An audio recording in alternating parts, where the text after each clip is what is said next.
So hello and welcome guys, आपका स्वागत है फिर से एक और नई वीडियो में। इस वीडियो के अंदर हम क्लास 11th बिजनेस स्टडीज़ का चैप्टर 3 कंप्लीट करेंगे, वो भी सिर्फ 10 मिनट में, जो कि है प्राइवेट, पब्लिक और ग्लोबल एंटरप्राइजेस। तो चलिए शुरू करते हैं अपनी वीडियो को।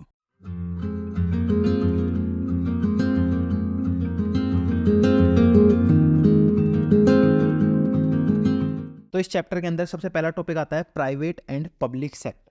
तो इंडिया के अंदर हम प्राइवेट सेक्टर यूज़ करते हैं या पब्लिक सेक्टर यूज़ करते हैं? तो इंडिया के अंदर हम दोनों यूज़ करते हैं। कुछ काम हमारे यहाँ प्राइवेट सेक्टर करता है और कुछ काम हमारे यहाँ गवर्नमेंट सेक्टर करता है। यानी कि जो हमारी इकोनॉमी है उसको हम क्या बोलते हैं? मिक्स्ड इकोनॉमी बोलते हैं। अगर आप यूएसए यूरोप की इकोनॉमी देखोगे तो वहाँ पर कैपिटलाइज्ड इकोनॉमी होती है। वहाँ पर सारा का सारा काम कौन करता है? मोस्टली काम कौन करता है? प्राइवेट कंपनीज करती हैं। लेकिन अगर आप चाइना या फिर नॉर्थ कोरिया की इकोनॉमी देखोगे तो वहाँ पे क्या है? डिक्टेटरशिप है, तानाशाह जिसको हम बोलते हैं। वहाँ पर ज़्यादातर काम कौन करता है? गवर्नमेंट करती है। इसके बाद मिक्स्ड इकोनॉमी कैसे आती है? इंडिया जैसी कंट्रीज के अंदर, पाकिस्तान, श्रीलंका या बांग्लादेश जैसी कंट्रीज के अंदर हम मिक्स्ड इकोनॉमी फॉलो करते हैं।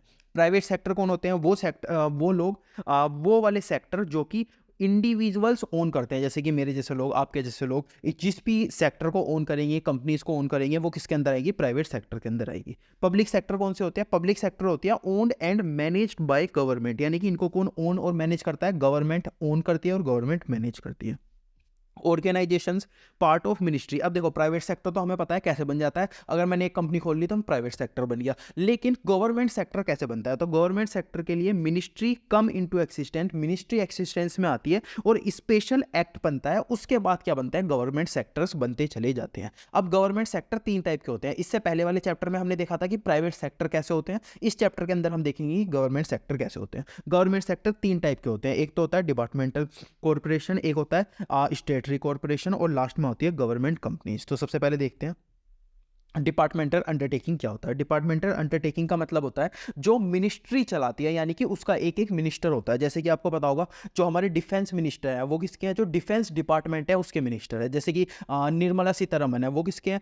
वो फाइनेंस मिनिस्टर है, यानी कि जो फाइनेंस मिनिस्ट्री डिपार्टमेंट है उनके फाइनेंस मिनिस्टर है। तो एक एक डिपार्टमेंट का एक एक मिनिस्टर होता है। जैसे रेलवे डिपार्टमेंट का एक मिनिस्टर होता है, जैसे कि नितिन गडकरी है, वो जो ट्रांसपोर्टेशन व्हीकल जो भी उनकी मिनिस्ट्री है उसके वो मिनिस्टर है। तो वो सारी चीज़ें क्या होता है? वो एक एक एक एक डिपार्टमेंट का एक एक एक एक मिनिस्टर होता है, उसको हम बोलते हैं डिपार्टमेंटल अंडरटेकिंग। ठीक है, इसके एग्जांपल देख लो। रेलवे होते हैं, पोस्ट होती है, टेलीग्राम यानी कि पोस्ट ऑफिस वगैरह होती है, वो सारे डिपार्टमेंट्स के अंदर आते हैं। टैक्स डिपार्टमेंट वगैरह होते हैं, वो सारे टैक्स के अंदर आते हैं, डिपार्टमेंट के अंदर आते हैं। Oldest and most traditional form है ये किसकी? आप बिजनेसेस को चलाने की या फिर डिपार्टमेंट को चलाने की, गवर्नमेंट को चलाने की। इस्टेब्लिश होते हैं as a department of ministry, ministry इनको इस्टेब्लिश करता है। ठीक है, लीगल एंटिटी, ये एक लीगल एंटिटी होते हैं, इनके ऊपर आप केस वगैरह भी कर सकते हो। इसके बाद अंडर सेंट्रल और स्टेट गवर्नमेंट के अंदर ये काम करते हैं। सेंट्रल गवर्नमेंट और स्टेट गवर्नमेंट के अंदर ही क्या करते हैं? काम करते हैं। इसके कुछ फीचर्स होते हैं। सबसे पहले इसको फंडिंग, यानी कि पैसा कहाँ से मिलता है? गवर्नमेंट इसको पैसा देती है। गवर्नमेंट अपने खजाने में से इसको क्या देती है? पैसा देती है।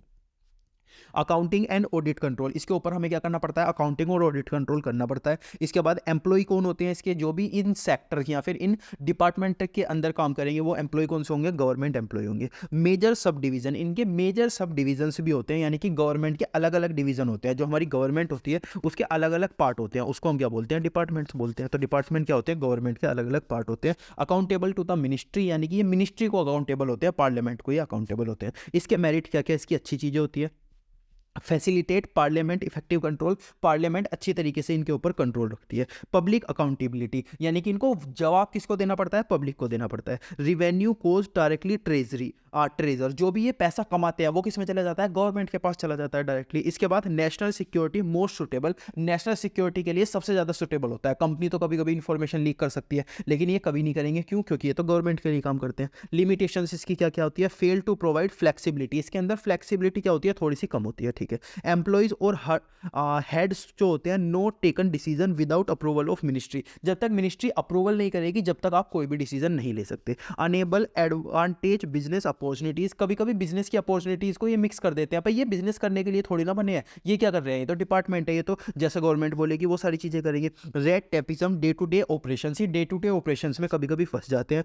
पॉलिटिकल इंटरफेरेंस, अब देखो 2014 में अगर गवर्नमेंट चेंज होती है, वैसे तो बीजेपी आएगी, लेकिन अगर गवर्नमेंट चेंज होती है तो अलग अलग अलग मिनिस्टर दोबारा अलग अलग चीज़ों के ऊपर आएंगे, अलग अलग डिपार्टमेंट के ऊपर आएंगे, तो पॉलिटिकल इंटरफेरेंस कभी बहुत ज़्यादा इसके अंदर हो जाता है। इंसेंटिव कंज्यूमर नीड, ये क्या करते हैं, कंज्यूमर की नीड के लिए काम करते हैं, ठीक है। तो ये हो गया डिपार्टमेंटल अंडरटेकिंग, ठीक है। और गवर्नमेंट सेक्टर के अंदर क्या आता है, स्टेटरी कॉर्पोरेशन। स्टेटरी कॉर्पोरेशन क्या होता है, स्पेशल एक्ट ऑफ पार्लियामेंट के बाद ये क्या आते हैं, एग्जिस्टेंस में आते हैं, जैसे कि LIC life insurance policy, RBI reserve bank of India, SBI state bank of India. ये क्या हुआ, स्पेशल एक्ट पास हुआ किसके अंदर, पार्लियामेंट के अंदर, उसके बाद ये क्या हुआ, स्टेटरी कॉर्पोरेशन बना। इसके फीचर्स क्या क्या होते हैं, सेटअप होते हैं, ये एक्ट ऑफ पार्लियामेंट हुआ जब जाके ये सेटअप हुए। गवर्न कौन करता है, एक्ट के अंदर जैसा जैसा लिखा होगा वैसा वैसा इसको हमें क्या करना पड़ेगा, इसके अंदर हमें काम करना पड़ेगा, ठीक है। ओन कौन करता है इसको, स्टेट ओन करती है। Can be sue and be sued, यानी कि ये स्यू हो भी सकते हैं, किसी के ऊपर केस कर सकते हैं, इनके ऊपर भी कोई केस कर सकता है। इंडिपेंडेंट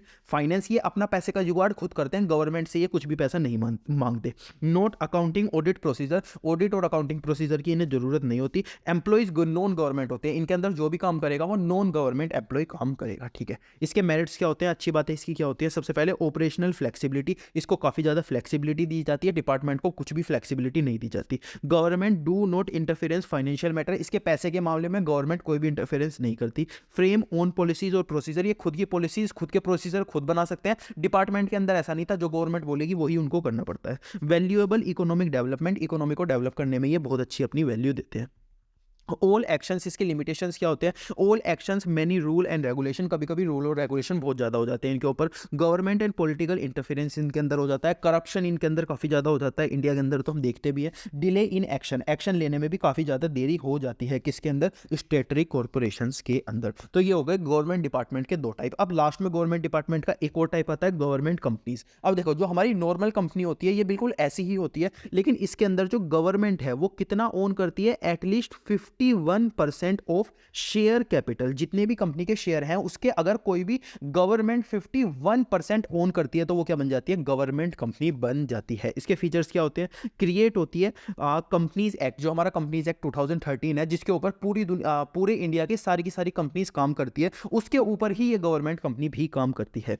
फाइल आ सूट, ये किसी के ऊपर केस कर सकती है। एंटर इनटू कॉन्ट्रैक्ट, ये अपने नाम से प्रॉपर्टी खरीद सकती है, जैसे कि ये जो BSNL है ये क्या है, गवर्नमेंट कंपनी है, तो ये क्या करेगा, सपोज इसने एक ऑफिस खरीद लिया, एक दुकान खरीद लिया, फिर एक लैंड खरीद ली, ये बोलेगा कि मैंने BSNL के नाम से दुकान खरीदी है, मैंने मोदी जी के नाम से दुकान नहीं खरीदी, मैंने गवर्नमेंट के नाम से दुकान नहीं खरीदी, अपने नाम से खरीदी है, किसके नाम से, BSNL के नाम से। ये अपने नाम से कॉन्ट्रैक्ट बना सकते हैं, अपने नाम से क्या कर सकते हैं, प्रॉपर्टी होल्ड कर सकते हैं, ठीक है।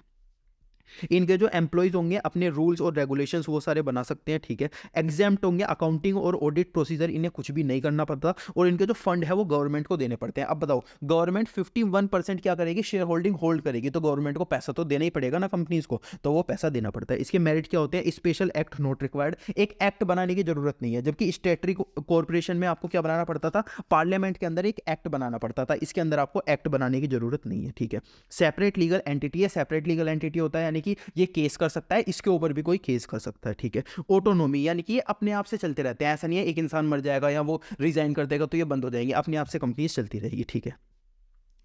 कर्ब अनहेल्दी प्रैक्टिसेस, कभी कभी ये अनहेल्दी प्रैक्टिसेस के अंदर इन्वॉल्व हो जाते हैं। इसके बाद लिमिटेशंस क्या आता है, companies act do not have relevance, कभी कभी कंपनीज एक्ट रिलीवेंस ही नहीं रखता ऐसी चीज़ों के अंदर, ठीक है। कंपनीज एक्ट यानी कि कंपनीज एक्ट 2013 जो हमारा चलता है। इवेट्स कॉन्स्टिट्यूशनल रिस्पॉन्सिबिलिटी, कभी कभी जो कॉन्स्टिट्यूशनल रिस्पॉन्सिबिलिटी होती है उससे अपोजिट ये काम कर जाती है, क्यों, क्योंकि ये तो प्रॉफिट के लिए काम करेगी, ये तो एक कंपनी है। नॉट आंसरेबल टू पार्लियामेंट, ये पार्लियामेंट को आंसर बिल्कुल भी नहीं करती, क्योंकि ये एक कंपनी है, अपने आप में ये चलती रहती है, ठीक है। Management and administration hands of government, जो गवर्नमेंट के हैंड है वो क्या करेगी, गवर्नमेंट करेगी सारा का सारा मैनेजमेंट और सारा का सारा एडमिनिस्ट्रेशन, क्या करना है कैसे करना है, ठीक है। इसके बाद हमारे पास आता है topic 2, private and public sector. ये प्राइवेट एंड पब्लिक सेक्टर गलत लिखा हुआ है, इसको काट देना, ठीक है। तो हमारे पास अगली चीज आती है ग्लोबल एंटरप्राइज। ग्लोबल एंटरप्राइज क्या होता है, ग्लोबल एंटरप्राइज वो कंपनी होती है जो कि बहुत सारी कंट्रीज के अंदर अपना बिजनेस को चलाती है। उसका हेडक्वार्टर का होता है एक कंट्री के अंदर, लेकिन वो ऑपरेट करती है, काम करती है मैनी कंट्रीज के अंदर। इसके फीचर क्या होते हैं, ह्यूज कैपिटल, यानी कि बहुत सारा पैसा आपको चाहिए इसे चलाने के लिए।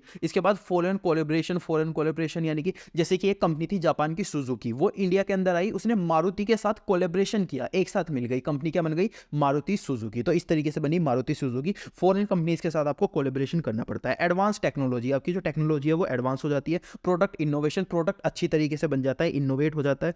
मार्केटिंग स्ट्रेटेजी, अच्छी अच्छी मार्केटिंग स्ट्रेटेजी आपको मिल जाती है। एक्सपेंशन, मार्केट की जो एक्सपेंशन आप करते चले जाते हो, जैसे कि मैं इंडिया के अंदर बिजनेस करता हूँ, अब मैं यूएसए के अंदर बिजनेस करूंगा तो यूएसए का मार्केट मेरे को मिल गया। मैं यूरोप के अंदर करूंगा तो मेरे को मार्केट क्या हो रहा है, एक्सपेंशन हो रहा है, मार्केट ज़्यादा होता जा रहा है। इसके बाद सेंट्रलाइज्ड कंट्रोल, मैं एक जगह से बैठ के कंट्रोल कर सकता हूँ। जैसे कि मैं इंडिया के अंदर हूँ तो इंडिया के अंदर से मैं सारा कंट्रोल करूंगा तो इधर इधर इधर इधर पूरे में मैं क्या कर सकता हूँ, कंट्रोल कर सकता हूँ। इसके बाद आता है जॉइंट वेंचर। जॉइंट वेंचर का मतलब क्या होता है, जब दो कंपनीज एक साथ आ जाती है तो उसको हम जॉइंट वेंचर बोलते हैं, ठीक है।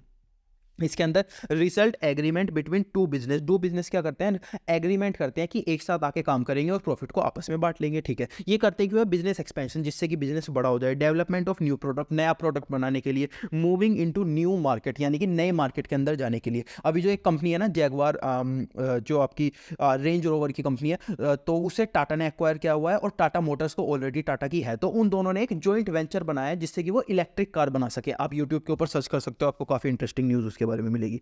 तो जॉइंट वेंचर को हम फॉर्म यानी कि बना कैसे सकते हैं, देखो सबसे पहले तो एक नई कंपनी को इनकॉर्पोरेट कर लो या फिर एक कंपनी के जो शेयर है उसके अंदर सब्सक्राइब कर लो। जैसे कि ये दो लोग हैं, इसने एक कंपनी सब्सक्राइब की, इसने भी सब्सक्राइब कर ली, इसने भी सब्सक्राइब कर ली। या फिर लास्ट में आप क्या कर सकते हो, एक कंपनी दूसरे को सब्सक्राइब कर लो। जैसे कि ये एक कंपनी है, ये एक कंपनी है, तो इसने क्या कर लिया, इसके शेयर को 10% शेयर को खरीद लिया, तो ये भी क्या बन गया, जॉइंट वेंचर बन गया। तो ऐसा करके भी आप क्या कर सकते हो, जॉइंट वेंचर को बना सकते हो। इसके बेनिफिट क्या होते हैं, इसके बेनिफिट होते हैं increase resources and capacity, resources increase हो जाती है आपके। एक्सेस न्यू मार्केट, नए मार्केट को आप एक्सेस कर सकते हो। डिस्ट्रीब्यूशन नेटवर्क आप बना सकते हो, एक्सेस कर सकते हो टेक्नोलॉजी को, इनोवेशन ला सकते हो, कॉस्ट कम हो जाती है और ब्रांड का आपका नाम भी बन जाता है। अब प्राइवेट और पब्लिक जो पार्टनरशिप होती है वो क्या होती है, प्राइवेट और पब्लिक पार्टनरशिप का मतलब होता है जब दो कंपनीज, जब प्राइवेट सेक्टर और जो पब्लिक सेक्टर है वो एक साथ आके काम करते हैं। तो private sector involve public sector in government project in the form of management expertise and monetary contribution. जब गवर्नमेंट पैसा लगाएगी और जो प्राइवेट कंपनी है वो मैनेजमेंट का काम देखेगी, एक साथ आके काम करेंगे, तो उसको हम बोलेंगे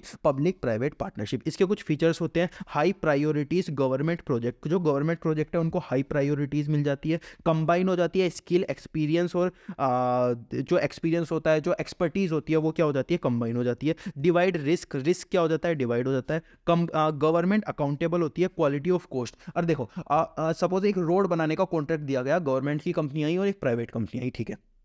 ये दोनों क्या कर रहे हैं, रोड बना रहे हैं, रोड खराब बन गया, बहुत बेकार बन गया, गड्ढे गड्ढे हैं, तो अकाउंटेबल कौन होगा, पूछा किससे जाएगा, गवर्नमेंट से ही पूछा जाएगा। ऐसा नहीं है कि इस बेचारी कंपनी से कुछ नहीं पूछा जाएगा, पूछा जाएगा हमेशा गवर्नमेंट से ही। तो गवर्नमेंट क्या होगी, हमेशा अकाउंटेबल होगी, ठीक है। प्रोजेक्ट पब्लिक बेनिफिट, ये प्रोजेक्ट क्यों होगा, पब्लिक बेनिफिट के लिए। और लास्ट में क्या होगा, faster implication, reduce life cycle, यानी कि जो प्रोजेक्ट है वो जल्दी जल्दी बन जाएगी। गवर्नमेंट तो हमें पता है 10 साल 20 साल 30 साल में काम करती है, लेकिन प्राइवेट कंपनी 2 साल 3 साल में वो सारा काम कर देती है। तो यहाँ पर आपका चैप्टर हो जाता है फिनिश 10 मिनट में। कौन सा, public private and global enterprises.